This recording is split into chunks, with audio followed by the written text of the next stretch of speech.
on the phone Spencer Mills. You may know him by his nom de live stream, I guess. OakFoSho.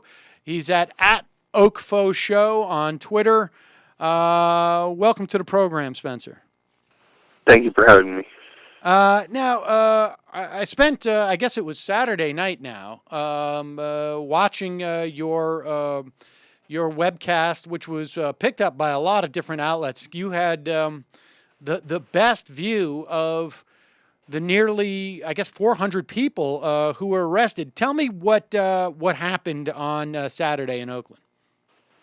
Well, the weekend, in fact, was billed as kind of a move-in day, rise-up festival. And Saturday, Occupy Oakland had plans on basically taking an abandoned space, an empty foreclosed space or an abandoned space, an unused space, and turning it into a community center, an organizing space, a place for a library and health services, things like that, for free for the community, the homeless population, etc.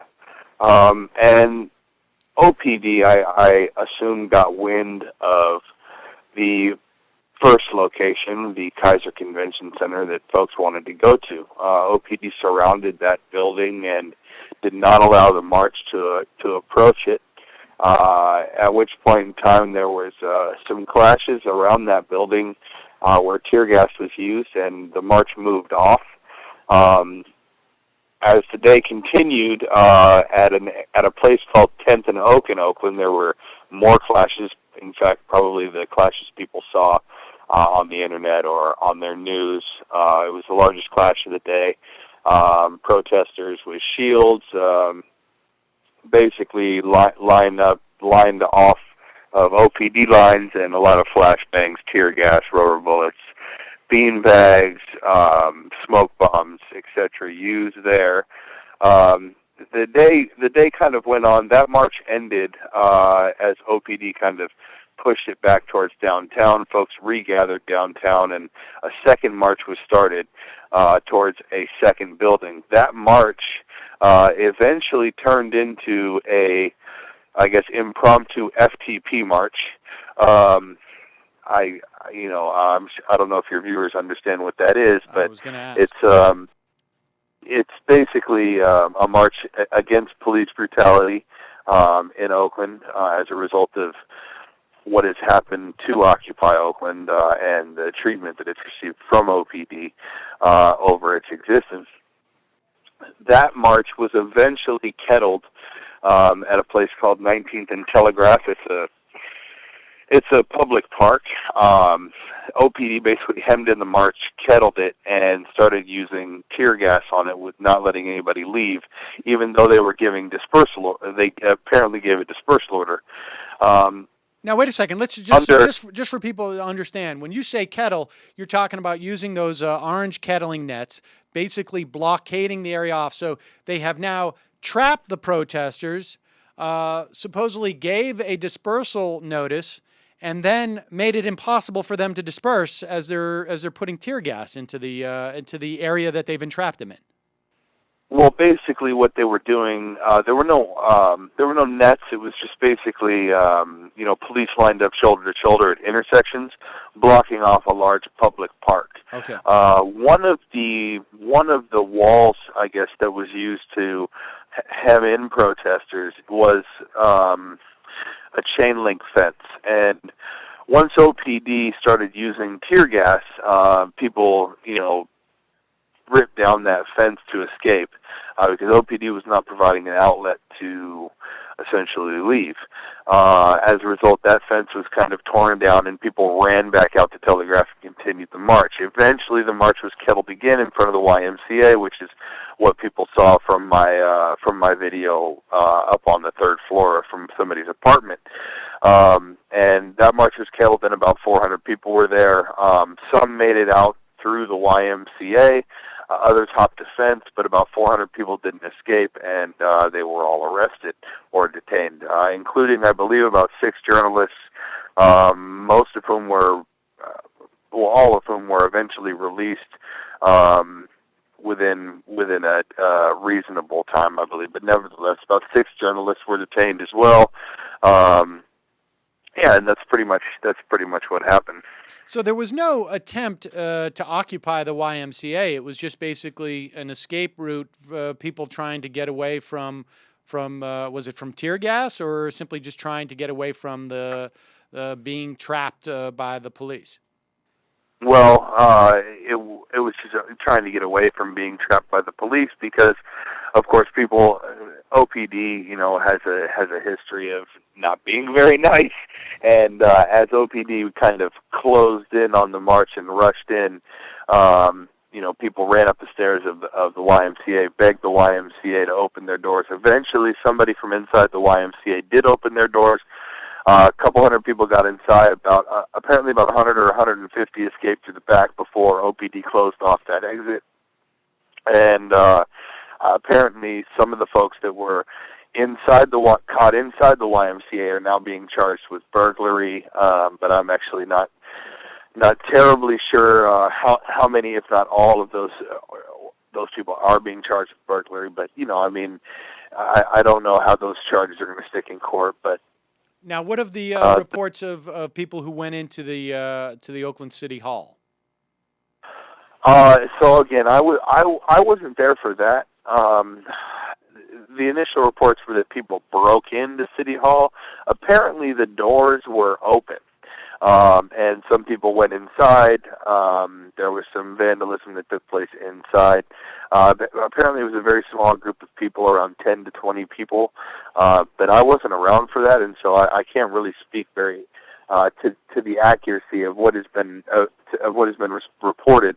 What I have heard is that the doors were open and there were some things vandalized. Now, 400 people were arrested, and how many people were actually involved in the marches in total, would you say? At the height of the day, I'd say a couple thousand. And so, give me a sense of now. Do you know anything what's the disposition of those 400 people? Were they processed and released in a timely fashion? In the past, we've heard some pretty bad stories. Well, a lot of people were released within. A lot of people were taken to Glendire. A lot of people were taken to Santa Rita. It's my understanding, as of yesterday in the mid-afternoon, there were still about 40 to 50 people in Santa Rita, and I am actually unsure right now as to how many people are left. Last I heard, there were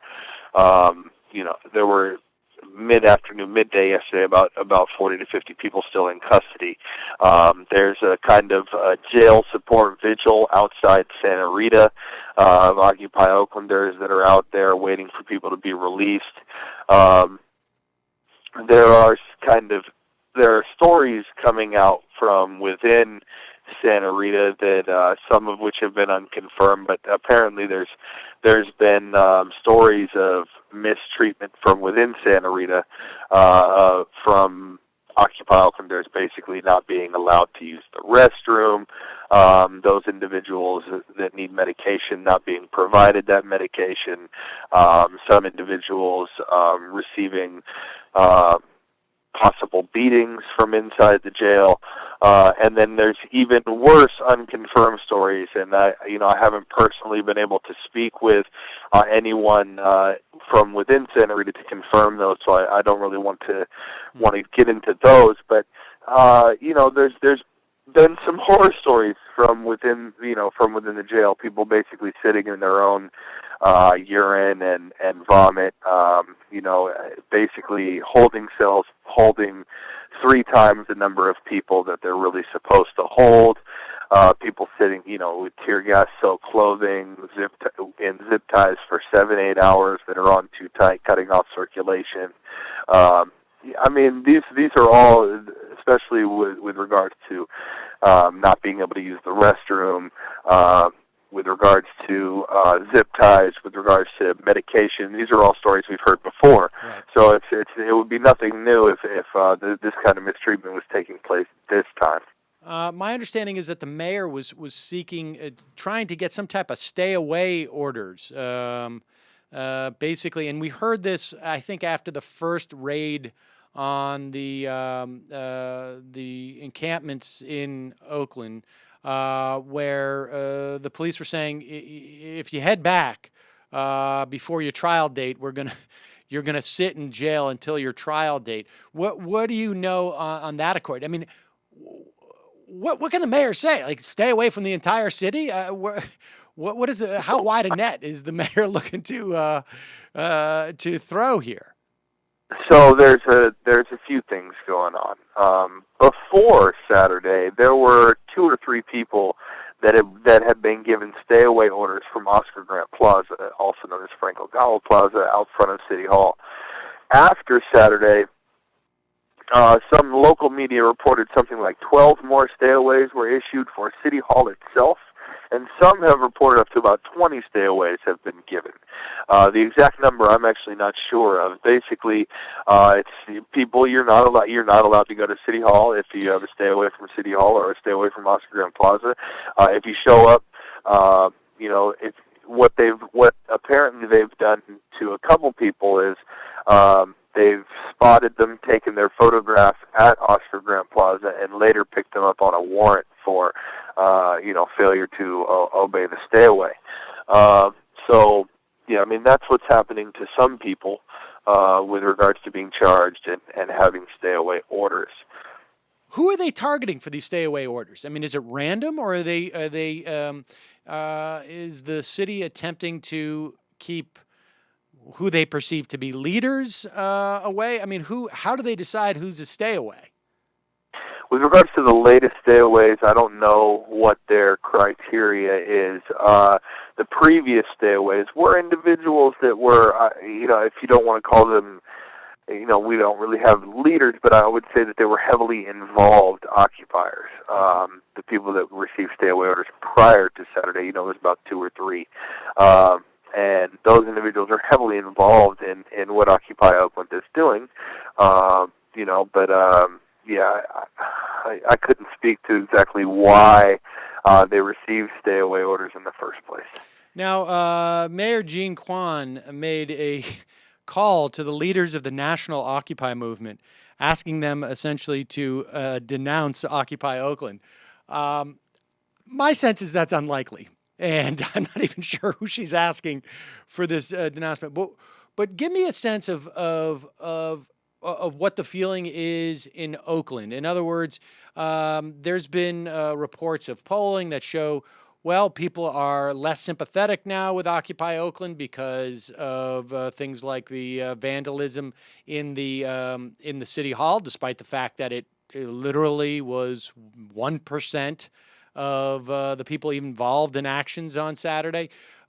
Just how sensitive is your sense that people at Occupy Oakland are to how the movement is being perceived? Is that even relevant?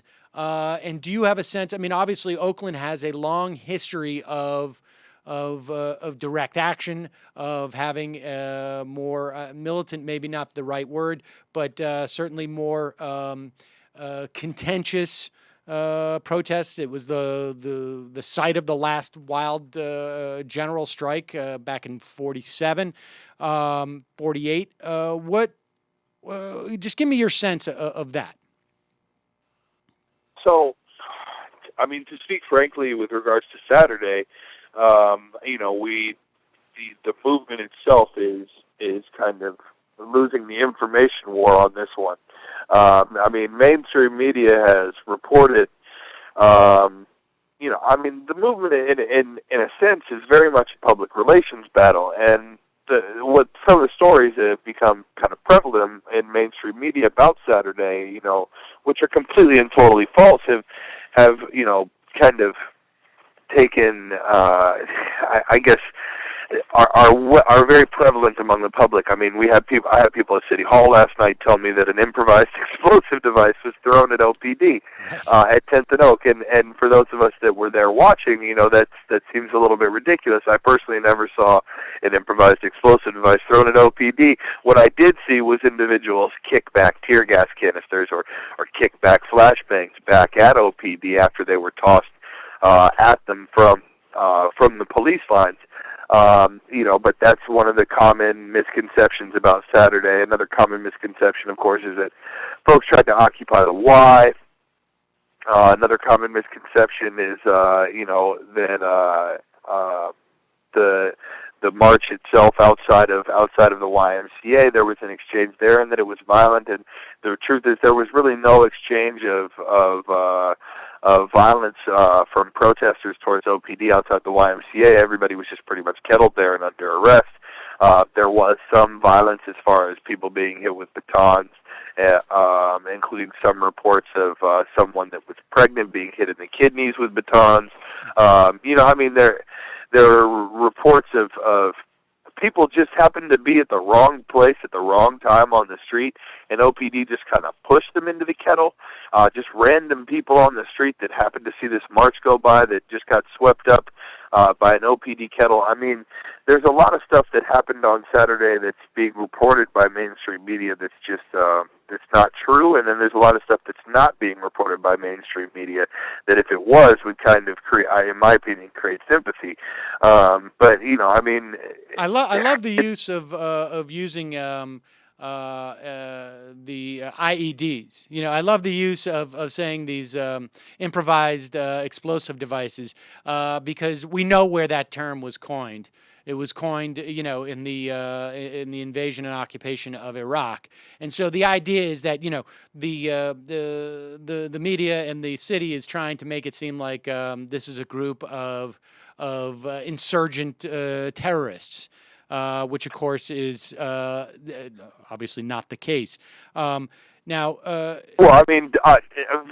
La Fuente, the council member, one of the main council members, who's often involved at city council meetings and makes headlines, went ahead and referred to the actions of Saturday as possible domestic terrorism.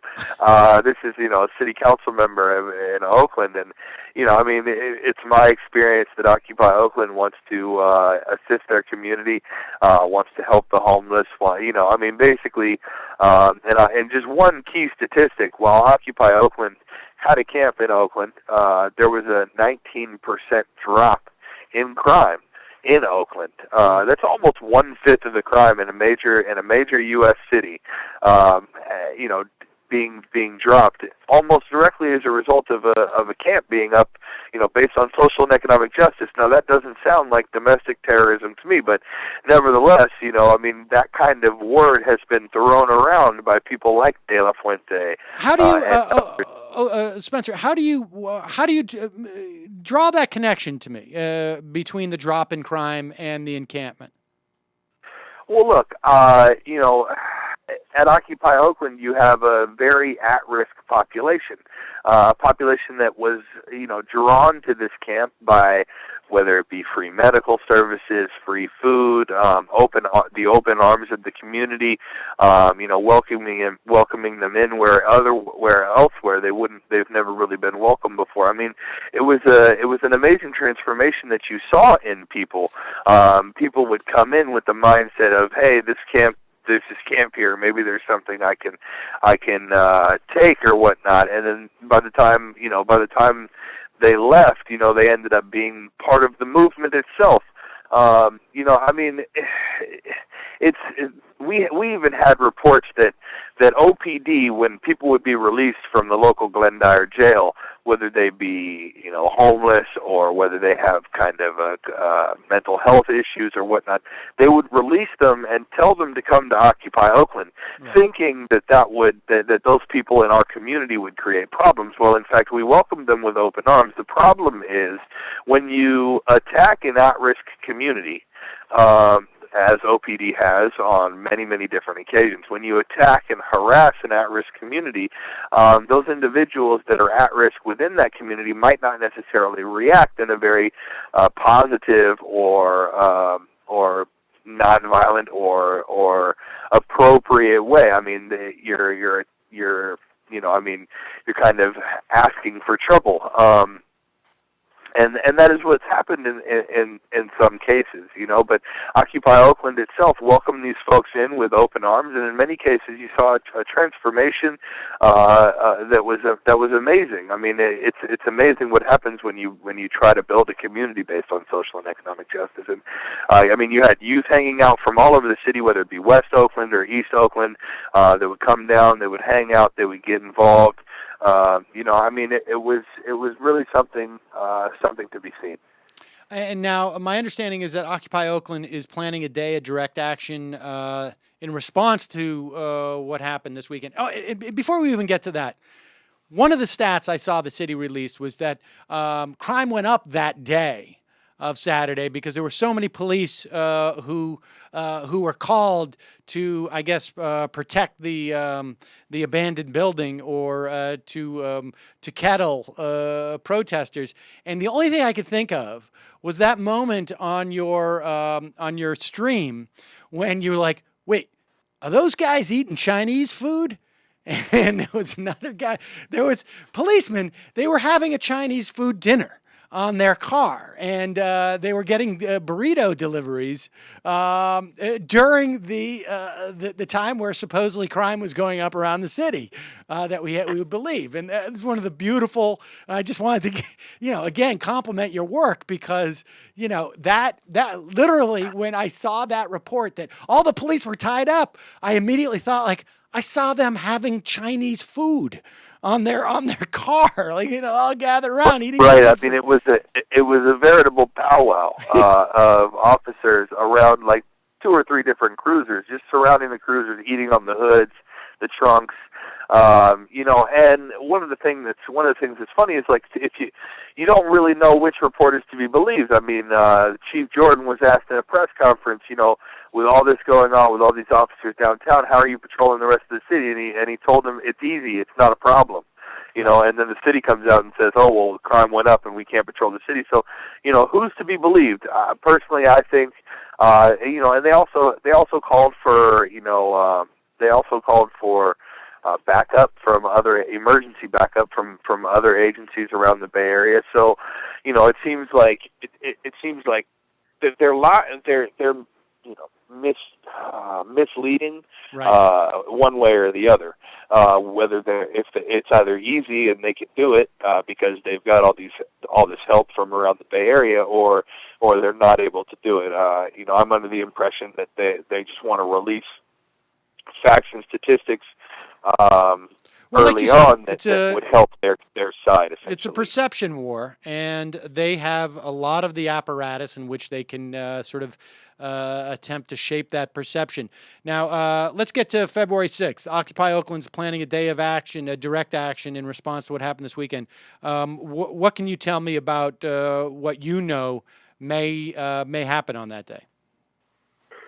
It's my understanding that is one of the days where a ton of arraignments will take place from what happened on Saturday in the morning. And so what they're calling for on that day is everybody to show up at about 8 or 9 a.m.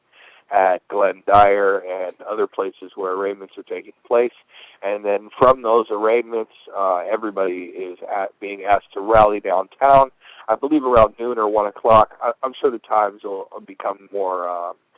if you stick to OccupyOakland.org, I'm sure the times will become more concrete. Everybody will gather and listen to speakers, talk about police brutality and injustice, and then there might be a march involved with that as well. Well, folks, we'll put a link up to OakFoSho's stream, and I can't thank you enough for the work you've been doing. It's kept me very informed over the past several months, and I appreciate you coming on and talking to us about it today.